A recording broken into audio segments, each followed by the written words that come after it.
Good morning, students. In this video of structure and bonding, we will discuss about types of hybridization. Hybridization के कितने प्रकार होते हैं?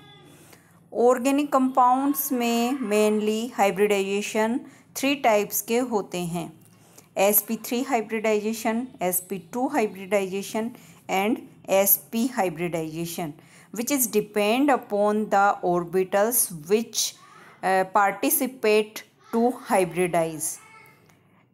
For example देखिए sp3 hybridisation में क्या होगा, एक s orbital and 3p orbitals आपस में मिक्स होंगे, हाइब्रिडाइज होंगे. तो इस प्रोसेस को हम क्या कहेंगे, sp3 हाइब्रिडाइजेशन कहेंगे. और हाइब्रिडाइजेशन के रूल्स में हम ये पढ़ चुके हैं कि हाइब्रिडाइजेशन में जितने ऑर्बिटल्स पार्टिसिपेट करते हैं उतनी ही संख्या में हाइब्रिड ऑर्बिटल्स का फॉर्मेशन होता है. जैसे कि sp3 हाइब्रिडाइजेशन में हम देख रहे हैं कि 4 orbitals 1s and 3p orbitals participate करते हैं, तो 4 न्यू हाइब्रिड ऑर्बिटल्स का फॉर्मेशन होगा. और साथ ही हाइब्रिड ऑर्बिटल्स एक पर्टिकुलर फिक्स ज्योमेट्री बनाएंगे और वह ज्योमेट्री होगी tetrahedral geometry. Means sp3 hybrid orbitals ये टेट्राहेड्रल ज्योमेट्री के रूप में अरेंज रहेंगे.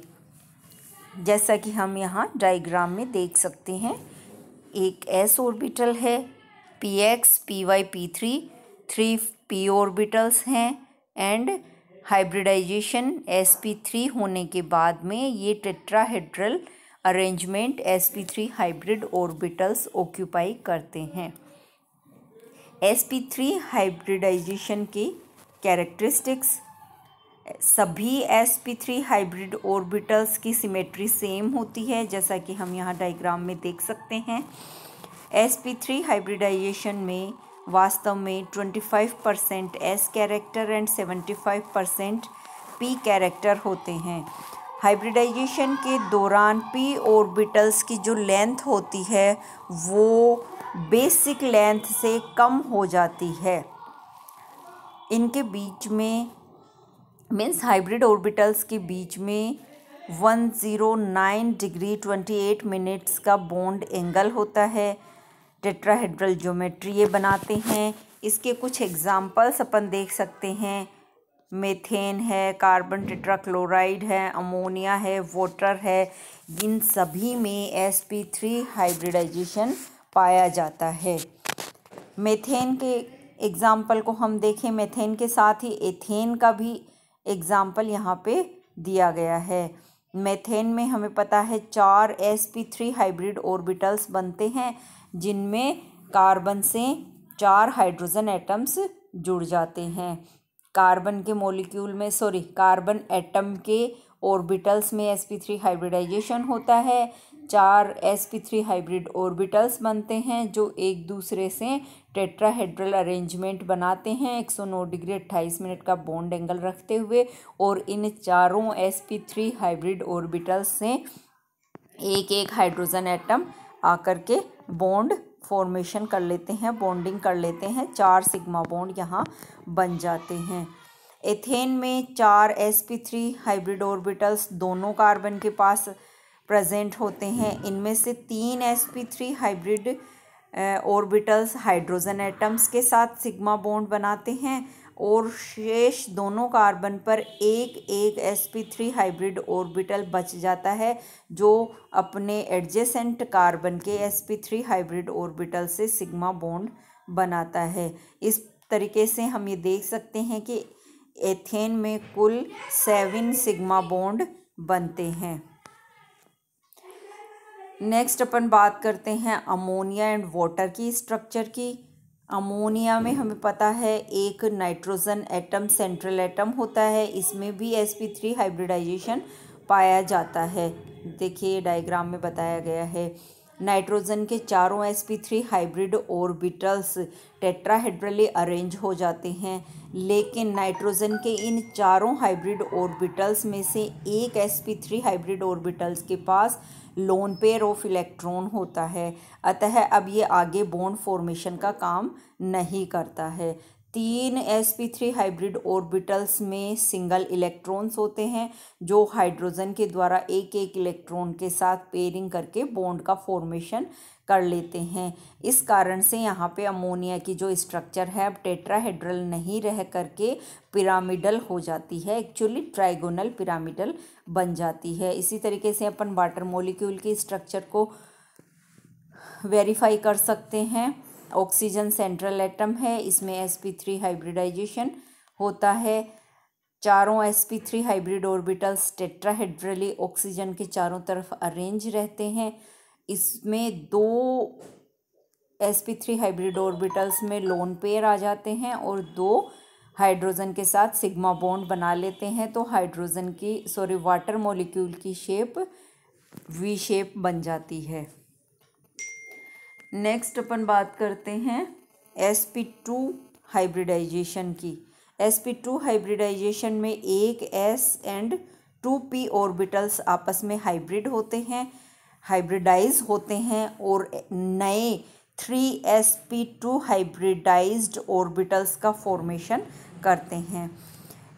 इस प्रकार के हाइब्रिडाइजेशन में 3p ऑर्बिटल्स में से केवल 2p ऑर्बिटल्स ही पार्टिसिपेट करते हैं और एक p ऑर्बिटल अनहाइब्रिडाइज्ड स्टेट में उस एटम पर प्रेजेंट रहता है जो वास्तव में मॉलिक्यूल के प्लेन के परपेंडिकुलर होता है। इस हाइब्रिडाइजेशन में जो 3 sp2 हाइब्रिड ऑर्बिटल्स बनते हैं वो ट्राइगोनल प्लेनर शेप बनाते हैं और इनके बीच में सभी के बीच में 120 डिग्री का बॉन्ड एंगल पाया जाता है। ये s ऑर्बिटल है, ये px ऑर्बिटल है, ये py ऑर्बिटल है, 2 p ऑर्बिटल हो गए, एक s ऑर्बिटल हो गया, sp2 हाइब्रिडाइजेशन हो गया और ट्राइगोनल प्लेनर इसकी स्ट्रक्चर हो जाती है।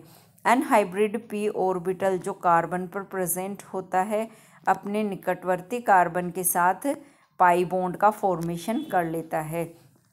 इसी प्रकार का संकरण यानी sp2 हाइब्रिडाइजेशन के एग्जाम्पल के रूप में अपन एथिलीन देख सकते हैं, BF3 है, BH3 है, इन सब में sp2 हाइब्रिडाइजेशन पाया जाता है। sp2 हाइब्रिडाइजेशन की कैरेक्टरिस्टिक्स की अपन बात करें, sp2 हाइब्रिड ऑर्बिटल्स के बीच में जो बॉन्ड एंगल होता है वो 120 डिग्री का होता है। इनकी ज्योमेट्री जो होती है वो ट्राइगोनल प्लेनर होती है। इनमें s character 33% and p character 67% होता है।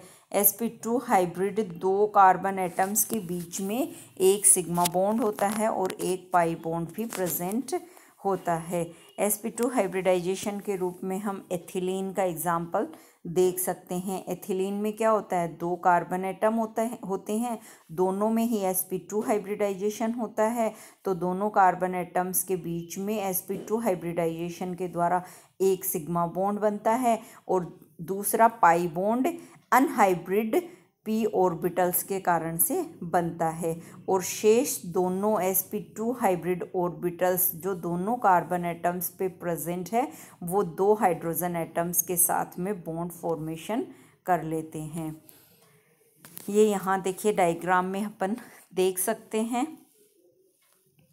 एक सिग्मा बॉन्ड बनता है हाइब्रिड ऑर्बिटल्स के द्वारा और एक पाई बॉन्ड बनता है अनहाइब्रिड p ऑर्बिटल के द्वारा। नेक्स्ट sp हाइब्रिडाइजेशन या फिर इसे विकर्ण संकरण भी कहा जाता है। इसमें एक s ऑर्बिटल एक p ऑर्बिटल आपस में हाइब्रिडाइज होते हैं, इसीलिए इसे sp हाइब्रिडाइजेशन कहा जाता है। इस हाइब्रिडाइजेशन में देखिए डायग्राम में देखिए एक s ऑर्बिटल, एक p ऑर्बिटल और sp हाइब्रिडाइज्ड 2 ऑर्बिटल्स बन जाते हैं। ये दोनों ऑर्बिटल्स एक दूसरे से 180 डिग्री के बॉन्ड एंगल पर प्रेजेंट होते हैं और लीनियर ज्योमेट्री बनाते हैं। sp ऑर्बिटल्स के हाइब्रिडाइजेशन से sp हाइब्रिडाइजेशन होता है और 2p ऑर्बिटल्स अनहाइब्रिड स्टेट में एटम के ऊपर प्रेजेंट रहते हैं, जो कि निकटवर्ती कार्बन एटम के साथ ओवरलैपिंग द्वारा पाई बॉन्ड का फॉर्मेशन करते हैं। अर्थात sp हाइब्रिडाइजेशन में दो कार्बन एटम्स के बीच में एक सिग्मा तथा 2 पाई बॉन्ड्स का फॉर्मेशन होता है। इस प्रकार का हाइब्रिडाइजेशन हमें एसिटिलीन है, बेरिलियम हाइड्राइड है, इनमें देखने को मिलता है।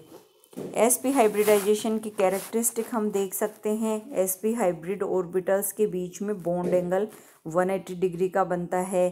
s character 50% and p character 50% इसमें प्रेजेंट होते हैं। sp हाइब्रिड ऑर्बिटल्स आकृति और ऊर्जा में बिल्कुल समान होते हैं और वास्तव में ये लीनियर ज्योमेट्री बनाते हैं। sp hybrid try bonded acetylene partially acidic nature की होती है। एसिटिलीन की ऑर्बिटल स्ट्रक्चर अपन यहाँ पे देख सकते हैं। देखिए एसिटिलीन में 2 कार्बन एटम हैं, दोनों ही sp हाइब्रिडाइज्ड स्टेट में होते हैं और दोनों के पास 2p ऑर्बिटल्स अनहाइब्रिड होते हैं। एक sp hybrid orbital sigma bond बनाने का काम करता है, दूसरा sp हाइब्रिड ऑर्बिटल हाइड्रोजन के साथ सिग्मा बॉन्ड बनाता है and 2 unhybrid p orbitals overlapping द्वारा 2 पाई बॉन्ड्स का फॉर्मेशन एसिटिलीन में करते हैं। नेक्स्ट वीडियो में हम बॉन्ड पैरामीटर्स की बात करेंगे। Thank you.